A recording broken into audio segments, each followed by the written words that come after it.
Ya, kembali lagi ke Newsroom.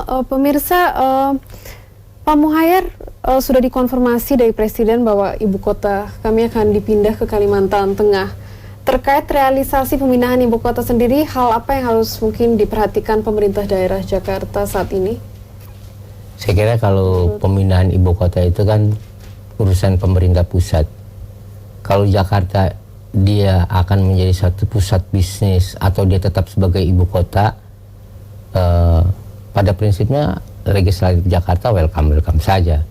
Cuma memang itu adalah urusan pemerintah pusat. Ketika Jakarta sebagai kota bisnis menjadi kota jasa, saya kira itu sudah terpenuhi. Kemudian ibu kotanya pindah dari Jakarta, ya itu urusan pemerintah pusat saya kira, bukan domain kita untuk membahasnya. Iya. Tapi Mas Idris, saya mau tahu pandangan Anda untuk pemindahan ibu kota ini dari sudut pandang kepentingan warga Jakarta. Sebenarnya kalau untuk kepentingan warga DKI Jakarta ini kan ada dua hal yang berbeda ya. Pemindahan ibu kota kan kepentingannya mungkin secara nasional seperti tadi disebutkan oleh Pak Muhayar.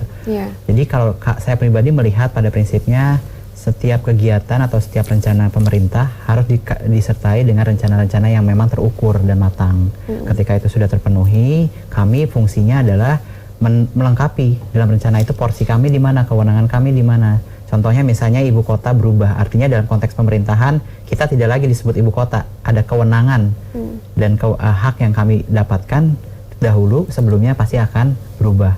Tapi pada prinsipnya kalau kita melihat APBD kita sendiri untuk kepentingan warga sebenarnya tidak terlalu banyak nih yang berpengaruh oleh pemindahan ibu kota. Karena memang Jakarta kan sudah pada tahap yang lebih maju, memang pusat bisnis juga sudah berkembang dan sebagainya. Tapi memang kalau dari kami berharap pemindahan ibu kota ini memang adalah bagian dari rencana untuk memperbaiki Indonesia. Dan kami sangat mendorong apapun karena perbaikan Indonesia akan pasti berimplikasi sama perbaikan di Jakarta. Baik, nah Mas Idris mungkin closing statement dan mungkin harapan untuk Jakarta. Harapannya pertama buat kami berkomitmen untuk membuka ruang seluas-luasnya untuk masyarakat bisa kami menjadi jembatan aspirasi.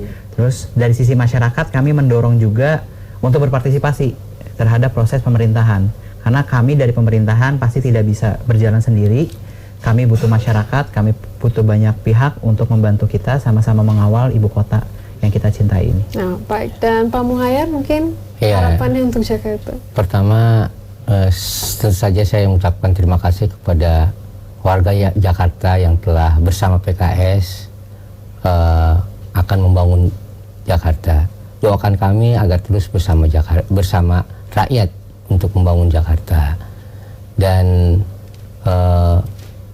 bersama-sama itulah yang saya kira kita bisa Jakarta lebih baik dan lebih maju lagi. Ya, baik. Terima kasih Pak Muhayar, Mas Idris untuk perbincangan hari ini. Pemirsa, informasi dari mancanegara akan kami hadirkan, diantaranya Waterton Glacier yang menawarkan pemandangan luar biasa. Tetaplah di Newsroom pemirsa, jangan kemana-mana.